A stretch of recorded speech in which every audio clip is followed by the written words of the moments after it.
We're live. We're live right now.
Welcome to another edition of the Willie Bragg Show. I am your host, Willie Bragg. Before we get started, I just wanted to say to be sure to hit that like button because obviously it helps with the algorithms. It helps, spread the word out about us, regard to shadow bans and that sort of thing. Also, be sure to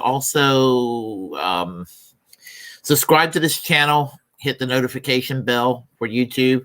Follow me on Twitch. Subscribe to, Facebook request me. Follow me on Twitter. And all shall be well.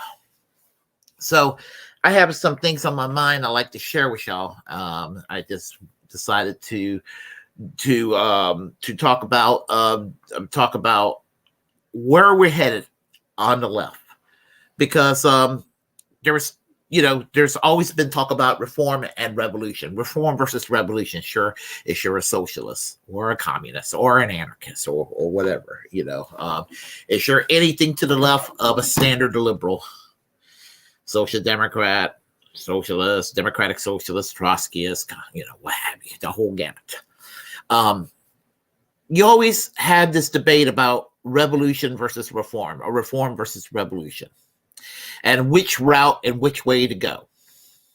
And so there's been a saying that there's no such a thing as a parliamentary route to socialism, or parliamentary road towards socialism. I beg to differ.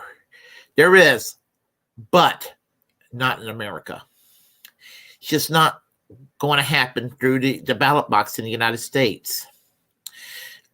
There was a time you could have said it could have happened. I mean, FDR's, Franklin Roosevelt's New Deal was a watered down form of socialism. Lyndon Johnson's Great Society was a watered down form of socialism. Read the Other America by Michael Harrington, and you will see what I mean. That sort of thing. And so at this point, we've seen how far to the right that the Democratic Party has gone, and how much Ronald Reagan has shifted the conversation in the last 40 years. There was a small window of opportunity in the last decade with the Bernie Sanders campaign that it could have been that Bernie Sanders could have made all the difference in the world. And so I'm always trying to find ways and always asking questions and pondering with the intention of finding something that is tangible as a solution. And sometimes I can come across a little negative in doing so. But it is with the intent of trying to find some kind of a solution. And obviously, I must have some kind of a hope, or I wouldn't be doing this. So anyway, we'll just go to the present, because you heard me with all my spiel about Hillary Clinton, basically Hillary Clinton Reaganizing the Democratic Party, and what they have done was essentially an abomination. Enter the year 2015. 2016, Bernie Sanders came into the scene and the Democratic establishment got scared, and they got scared again in 2020. I was going to say, I'm going to make it short and sweet. And so, unfortunately, Bernie Sanders had his will got broken. And his will got broken.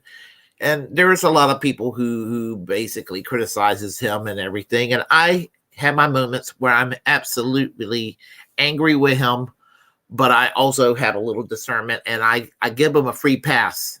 I am no longer a Bernie bro of any sort, but and I guess I would vote for him for the U.S. Senate. I'm kind of glad he's not running for a third time, because I don't want to be angry anymore. I going through the meltdowns I went through in 2016 and 2020. I could just take so much of that. So I'm kind of glad that now I'm moving beyond Bernie. Joining that Bernie cult would do it to you, folks. And nobody was a more dedicated member of that Bernie cult than myself. So let's go ahead and talk about Tulsi Gabbard. Now, she's a very complex individual because she started off as kind of like this candidate that was going to be beyond, that was going to be a successor for Obama and Clinton. That was the path that she was on. In 2012, I remember hearing about her getting elected. And she was climbing up the ranks of the Democratic Party. I think she was like the vice chair of the Democratic National Committee. Well, she noticed what was going on against Bernie Sanders, and I think she has a grifting nature about her, and I think she decided, the gravy train may be with Bernie Sanders. So she jumped on board with the Bernie Sanders movement and kind of milked that cow for all it was worth. And then decided to run for president. Hillary Clinton made some allegations about her that may or may not be true. And even if it's true, I'm not all that mad at her over it. But here's the thing about it is that with regard to Tulsi Gabbard, she ended up getting pushed to the right because of Hillary Clinton. Somebody who was to Tulsi Gabbard's right, getting pushed to the right, and people saw a pretty face. I'm no objectifying, but they saw a pretty face. She's a soldier. She's being beaten up by a bully by the name of Hillary Clinton, and they were like, "No, we kind of like this lady." And so she went where the love and affection was. This is like human nature sort of thing. And I don't know. She's on the right at this point. Some people say she is. I think that she's still kind of trying to decide which team she's on politically. So there is that. At one time, she was probably one of my favorite members of Congress. Somebody else who was one of my favorite members of Congress, speaking of that Bernie tradition, of course, she needs no introduction. Is AOC.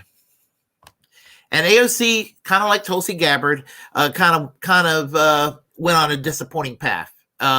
Tulsi went like rightward in an unpleasant way. So did AOC, but in a very sell-out centrist sort of way. She became Nancy Pelosi. She became part of the problem she was trying to challenge, and that's where we're at with AOC, and there's not much to say about her other than I'm just very disappointed with the squad.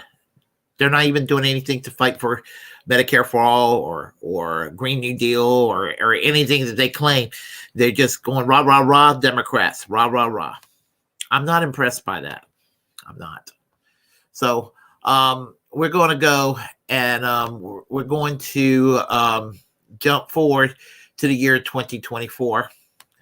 And we're going to talk about Marianne Williamson. Marianne Williamson, she is a declared candidate in the 2024 primaries, and she's supposed to be some sort of heir to Bernie Sanders. On policy, she's a whole lot better than Joe Biden, that's for sure. But she's kind of out there, folks, and she's the whole idea of a new age guru hippie type. And Russell Dobler from Due Dissidence was right when he did his critique while Keaton and Russell were roasting the hell out of these two stoners from Kansas City. We know them as the Vanguard, and they, it was a roasting that they deserve. And I'm not even all that critical of the Vanguard, but everything they said about the Vanguard, they had it coming to them. But yeah, here's the thing about Marianne Williamson. I think that she's a nice lady, and I know there are people in my little corner of the left who are very critical of her. There's no reason to be. She's not going to get the nomination. She's not going to get that far in the primaries. I mean, I think that the money's going to run out real quick, and Kyle Kulinski and Crystal Ball. Nothing against them, obviously, but they're looking for their next Bernie, and they see their next Bernie and Marianne Williamson. They're a hell of a lot smarter than I am, but they're kidding themselves. They're being delusional. Again, Marianne Williamson is a nice lady, and she's got some great policies. But here's the thing. If they did this to Bernie, and they did this to Tulsi Gabbard, and they did this to these folks, they're going to do this to Marianne Williamson. And we know what happened in 2016. We know what happened in 2020 in the primaries. So I'm just think it's a waste of time. But if you're a progressive and you're a lefty, you want to support Marianne Williamson, I'm not going to be critical. Let 1,000 flowers bloom. If that's what you want to do, I'm not going to stop you. I'm not going to be critical. You can do what you want to do, but I just can't get myself on board, and I won't. I don't wish her harm, but good luck, raising the issues. But I just don't see it. I really don't. But where I see hope, where I do see some hope, is in Kshama Sawant, the city councilwoman from Seattle, Washington. That's where I see the hope, because she's not running for re-election, and she realizes what bullshit electoral politics is in the United States. It is bullshit. We have a two-party system that's locked in a way that is not locked in the rest of the industrialized world. And so we don't have a socialist party that's viable in this country, or a Labor Party, or a Social Democratic Party, or a Communist Party, or a Workers' Party, or whatever. We don't have anything of that sort anywhere close. We have two right-wing parties.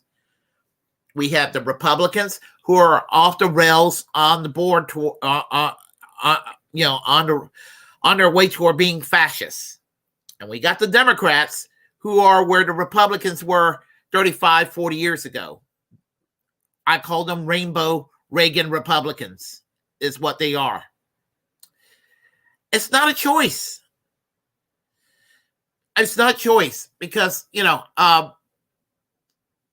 I used to vote for the Democrats on a full-time basis when I was younger, and on a part-time basis as I was going more into independent politics, whenever I voted for a Democrat, it was with the intention of the Democrats doing something on behalf of people. Not being Republican isn't good enough. Now, with regard to Kshama Sawant, she's founding an organization called Workers Strike Back. And what's beautiful about Workers Strike Back is organizing the workplace. Forget about electoral politics. Yeah, vote for who you want to vote for, but that's beside the point. The point is to organize the workplace, organize the public sector, organize the private sector, but to organize. And you got to get the union strong, because the two parties don't pay any attention. You saw what happened with the rail strikes. They don't pay any attention to the workers in this country. So in that regard, you're going to have to go and just take it outside the two-party system. The civil rights movement worked outside the two-party system. And, and actually, to be fair, it was pretty bipartisan when the Civil Rights Act became law of the land in 1964. There used to be a liberal wing to the Republican Party at one time. There was a segregationist wing to the Democrats, and those segregationist Democrats became Republicans. Part of the reason I don't vote Republican. But somehow, somewhere along the way, the Democrats became Rockefeller Republicans. Great. You're not prejudiced. You're not bigoted. You kind of tolerant Democrats, but you don't go and take care of the class question. Is all, is not going to do too much to solve a lot of the other greater problems that we have. Income inequality, which reaches across the board, reaches all demographics, reaches all sexual orientation, every religious group, every ethnicity you can imagine. And it's the 1% and the 5%, what have you. There are enemies. We got to convince. We even have to convince some of these obnoxious January 6th types that their enemy is not trans people. Their enemy is not the LGBTQ. Their enemy is not Mexicans. Their enemy is not the teacher unions. Their enemy is not whatever they think their enemies are. Their enemies is the same enemies everybody else's. And that's the people on the top, the 1%, the 1% and the 5%. Some of those people on the top are pro-choice on abortion. Some of them are pro-life. Some of those people on the top loves trans people. Some of those people on the top hate trans people.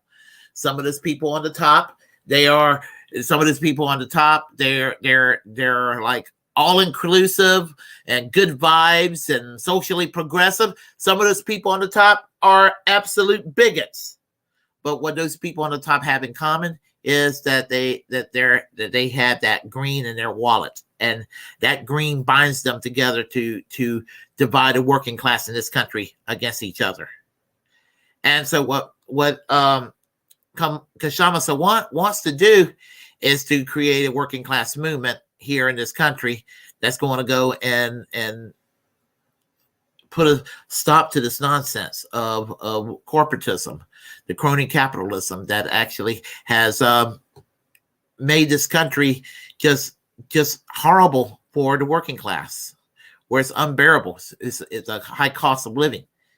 I mean, and everything, education, healthcare, filling up your gas tank, houses, rent. I don't know how people can get by in this country. And wages stagnates. And we got to do something about that. And what we got to do is we got to organize. And I think that actually, in my opinion, while people want to put their hope in Marianne Williamson, I think that basically that Kshama Sawant might be the most important person in this country right now, as far as leading a movement that could do what we need to do. So I would give her a serious listen if I were y'all. Give her a serious listen. Join a socialist alternative, or join Workers Strike Back. That's what I urge each and every one of you to do. So here on the chat line, I'll talk real quick, and I'm going to have to go because I got to take care of some stuff.